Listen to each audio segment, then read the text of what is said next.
गुजरा कि मां चंद्रघंटा का नाम चंद्रघंटा कैसे पड़ा। चारों तरफ तारकासुर के असुरों का आतंक फैला और शिवजी पार्वती जी के साथ विवाह कर लिए और विवाह कर कर बाबा भोलेनाथ पार्वती जी को लेकर जब कैलाश पर पहुंचे, कोई उधर बैठकर भोजन कर रहा था शिवगण, कोई उधर बैठकर खा पी कर पड़ा हुआ था, कोई शिवगण अपने पूरे शरीर को नोच रहा था, कोई शिवगण उछल रहा था। पूरे कैलाश पर भगवान शंकर के गणों ने अपना पूरा जमा कर रखा था, आड़ा टेढ़ा, कुछ बर्तन उधर पड़े हैं, सोने का उधर पड़ा है, आसन उधर पड़ा है, सब सामान यहां वहां पड़ा था। और भोजन भी कोई एक गण लेकर आता या बनाता तो सब आपस में झगड़ा कर कर उस भोजन को ग्रहण कर। जैसे ही पार्वती जी कैलाश पर पहुंची और पार्वती जी ने देखा कि सारा अस्त व्यस्त कैलाश है, कोई सामान इधर पड़ा है, कोई सामान उधर पड़ा है, कोई सामान उधर पड़ा है, तो पार्वती जी ने शिव जी से कहा कि अपना विवाह हुआ है, अपन कहां रहेंगे ऐसे कैलाश पर। शंकर भगवान बोले अब तुम घर की बहू बनकर आई हो, मेरी अर्धांगिनी बनकर आई हो, तो अब तुम इस पूरे घर को जमाना, सेट करना, पूरे घर को अच्छा बनाना, ये तुम्हारी जवाबदारी। पार्वती जी ने कहा इतना बड़ा कैलाश और मैं जमाऊं, तुम अकेली नहीं, ये गण है ना इतने सारे, इनके साथ मिलके जमाओ। पार्वती जी बोली ऐसे गण खाए पिया पसर गए, कोई अपने बाल खुजा रहा है, कोई हाथ पैर खुजा रहा है, कोई के 12 मुंह, कोई के 4 मुंह, कोई के 6 मुंह, इनको कैसे समझाऊंगी। पार्वती जी बोली इनका भोजन कौन बनाता है। शंकर भगवान बोले अभी तक हम बनाते थे,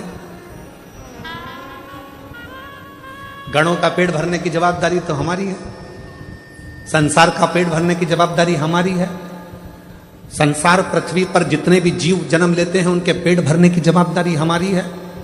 पर अब आज से तुम हमारे साथ शादी कर कर आ गई हो, ये सारी जवाबदारी हमारी खत्म हो गई, आज से पेट भरने की जवाबदारी तुम्हारी है, तुम अन्नपूर्णा बन जाओ और सबका पेट भरो। पार्वती जी ने कहा मैं संभालू। हाँ, मां जगत जननी जगदम्बा अम्बा ने आज सारे गणों की मीटिंग करी, इतना फैलारा पूरे कैलाश पर फैला है, कौन उठाएगा। एक एक करके सारे गण खसक गए।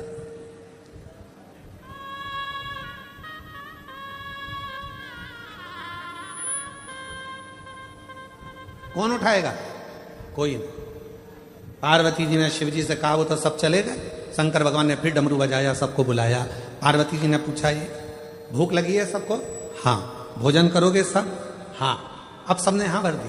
पार्वती जी बोली मैं भोजन बना रही हूं, जितनी देर में खाना बनाऊं, भोजन बनाऊं, उतनी देर में पूरा कैलाश सेट हो जाना चाहिए, जम जाना चाहिए, और जो जमा कर आएगा सबसे पहले भोजन उसी को मिल जाएगा। जाओ।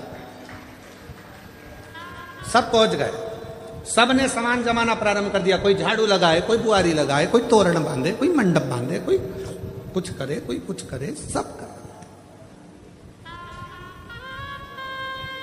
एक गण आया, मां भोजन। पार्वती जी बोली चिंता मत करो, जैसे ही भोजन तैयार हो जाएगा मैं घंटा बजाऊंगी, तुम सब दौड़ के आ जाना, भोजन करा दो। सुबह से शाम हो गई। अब जो चंद्र शिव जी के मस्तक पर विराजमान था वो भी पार्वती शंकर जी से कह रहा भूख लगी है। शंकर भगवान बोले कर काम, जाओ। रात्रि होने लगी, चंद्र पुकारने लगा मां भोजन दीजिए। अब तो पूरा घर जम चुका है। तब पार्वती जी ने देखा कि पूरा कैलाश जम चुका था। तब पार्वती जी ने चंद्र की साक्षी में चंद्र को शिव जी से अपने मस्तक पर रखकर घंटे का नाद करा। शिव जी ने मां पार्वती का नाम चंद्र घंटा रख दिया। उसी पल, उसी घड़ी, उसी क्षण शिव ने कहा पार्वती आज तुमने पूरे कैलाश को सेट कर कर जमा कर उनका भरण पोषण किया है। जो तुम्हारे नाम का उच्चारण करेगा वो कितना भी बिखरा हुआ क्यों ना हो, हृदय से टूटा हुआ क्यों ना हो, उसकी दुकान, उसका व्यापार चाहे कितना भी बिखर गया हो, अगर प्रतिदिन एक दुर्वा वो चंद्र घंटा के नाम से अगर मुझे समर्पित करेगा तो उसका घर, परिवार, व्यापार मैं खुद सेट करते चले जाऊंगा, जमाते चले जाऊंगा। तो ये नाम कोई साधारण नाम नहीं है, चंद्र घंटा का नाम केवल घट स्थापना के लिए नहीं होती है। ये नवरात्रि हमारे भीतर एक नारी के सम्मान के लिए प्रकट होती है कि नारी का सम्मान कैसे होना चाहिए, एक नारी का आदर क्या होता है, एक नारी का सम्मान क्या होता है, एक नारी के विचार, उसकी सोच, उसकी दृष्टि क्या होती है।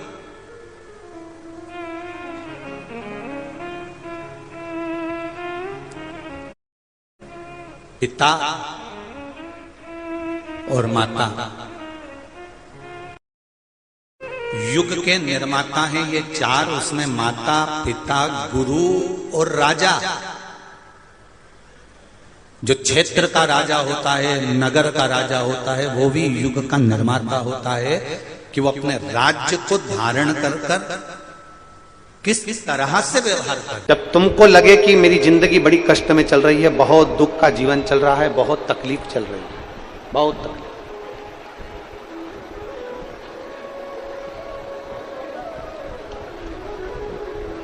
आपको लगे कि आपका जीवन बड़ा कष्टमय है, बहुत तकलीफ का जीवन चल रहा है, तब अपने घर के बाहर कोई गमला हो, कोई स्थान हो, कोई पेड़ वृक्ष हो, उसकी मिट्टी को शिवलिंग के रूप में निर्मित करो। शिव जी की 5 बेटियां, आप भी हमारे साथ बोलेंगे, जया, विषहरा, श्यामली बारी, दौतली, देव। शंकर जी की 5 बेटियों का, 5 बेटियों का नाम लेते जाना है। वृक्ष के नीचे या किसी गमले की मिट्टी को, यदि कहीं पार्थिव शिवलिंग का निर्माण अगर आप कर रहे हैं तो घर में भी पार्थिव लिंग बनाकर या पेड़ के नीचे या गमले में शिवलिंग बनाकर 5 बेलपत्र शिव जी की 5 लड़कियों का नाम लेकर वापिस बोलेंगे, जितने लोग सब बैठे हैं, जया, विषहरा, श्यामली बारी, दौतली, देव। शंकर जी की 5 लड़कियों का नाम लेकर एक एक बेलपत्र शिव जी को समर्पित करना। और शंकर भगवान को समर्पित करने के बाद दोनों हाथ में 2 लोटा जल लेना। जैसे कावड़ का जल चढ़ता है ना, दोनों हाथ में पात्र लेकर एक साथ धार लगाता, बस वैसा ही। आपको लग रहा है कि मेरी जिंदगी बहुत कष्ट में चल रही है, पूरा पूरा दुख भगवान ने मेरे ऊपर ही दे दिया, बहुत पूरी जिंदगी का पूरा कष्ट मुझे दे दिया, पूरा। तो आपको लगे कि मेरी जिंदगी बड़ी दुखमय है, बड़ी कष्ट में, बहुत तकलीफ चल रही है, किसी वृक्ष के नीचे, किसी गमले में या अपने घर में पार्थिव लिंग का निर्माण, पार्थिव, और पार्थिव लिंग का निर्माण कर 5 बेलपत्र शंकर भगवान पर उनकी 5 लड़कियों का नाम लेकर समर्पित करो। जया, विषहरा, श्यामली बारी, दौतली, देव। 5 बेटियों का नाम लेकर 5 बेलपत्र समर्पित कर हाथ में 2 लोटा जल लेकर शिव जी पर एक साथ धीरे धीरे धार लगाइए और एक घी का दीपक लगाकर प्रार्थना कर 5 बेलपत्र उठाकर अपने घर में लेकर आ जाइए। 2.5 महीने, ज्यादा से ज्यादा हम बोल रहे हैं 2.5 महीने, पर विश्वास करता है कि 15 दिन में वो दुख मिटेगा ही, वो तकलीफ कटेगी, वो कष्ट मिटेगा 15। केवल शिव की आराधना करना। एक दिया जो आप भगवान को लगा रहे हो, उस दिए को अगर सवेरे भी आपने उसमें दिया लगाया, शाम को भी दिया लगाया, रात को उसको धोकर या मांझ कर रख दिया, या सवेरे उसको धोकर मांझ कर फिर वापिस दिया लगाया, वही एक दीप तुम्हारे घर में रोज रोज रोज रोज प्रतिदिन अगर वो दीपक तुम्हारे भगवान के सामने जल रहा है। अब तुमने चाहे हनुमान चालीसा का पाठ करा हो, चाहे तुमने राम रक्षा स्तोत्र का पाठ करा हो, चाहे तुमने गिरिराज चालीसा करी हो, चाहे तुमने सर्वोत्तम जी का पाठ करा हो, चाहे तुमने शिव चालीसा करी हो, चाहे तुमने श्री शिवाय नमस्तुभ्यम बोला हो, चाहे गीता जी का पाठ करा हो, वो दिया जो तुमने भगवान के सामने रखा, उसमें बाती लगी है, जल रहा है, उसके सामने बैठकर आप सारी पाठ उसकी साक्षी में करते हो, तो वो दीपक भी सिद्ध हो जाता है। इसलिए हमने पहले भी कथा में कहा, जब घर का कोई व्यक्ति, उसका निमोनिया, उसका बुखार, उसका शरीर का ताप जब उतरता ही नहीं है, तब जिस दीपक को तुमने रोज लगाकर आरती पूजन करी है, उस दीपक को पानी में डाल दिया जाता है, पानी में से निकाल दिया जाता है। उसी पानी को उसके शरीर पर दिन में कम से कम 3 से 4 बार उस पानी से पोंछा जाता है, तो धीरे धीरे वो ताप, वो बुखार उतरना प्रारंभ हो जाता है, निमोनिया ठीक होना प्रारंभ। डॉक्टर को भी दिखाओ, क्योंकि हम डॉक्टर को शंकर का एक रूप मानते हैं। शिव महापुराण में जब मां पार्वती जी दुर्बल हो गई, जब माता पार्वती जी बेलपत्र का सेवन करते करते माता पार्वती का शरीर दुर्बल हो गया, शरीर काला सा पड़ गया, तब स्वयं शंकर भगवान वेद बनकर आए थे, डॉक्टर बनकर आए थे। इसलिए इस स्वयं शंकर भगवान वेद बनकर आए थे, डॉक्टर बनकर आए थे। इसलिए इस भूमंडल पर, पृथ्वी पर जितने भी हॉस्पिटल हैं, जितने डॉक्टर हैं, उन हॉस्पिटल में जो डॉक्टर सेवा देते हैं, दुनिया के लोग उन पर विश्वास कर कर उनके पास जाते हैं, और विश्वास का नाम ही शिव है। रामचरितमानस में तुलसी बाबा ने कहा, शंकर विश्वास रूपिणो। इसलिए दुनिया में जितने भी डॉक्टर की कुर्सी पर बैठे हैं, जो इलाज कर रहे हैं, जो वेद हैं, जो डॉक्टर बनकर विराजमान हैं, शिव पुराण उनको डॉक्टर नहीं, उनको शिव कहती है। इसलिए डॉक्टर के पास जाते से हमारा आधा दुख तो वैसे ही समाप्त हो जाता। डॉक्टर के जांच कराओ, डॉक्टर के ये रिपोर्ट लाओ, वैसी रिपोर्ट लाओ, पर इलाज डॉक्टर के अनुकूल। और साथ में जो दीपक तुमने लगाया है, रोज रोज उसी दीपक को जला रहे हो, तो दीपक सिद्ध होगा। दीप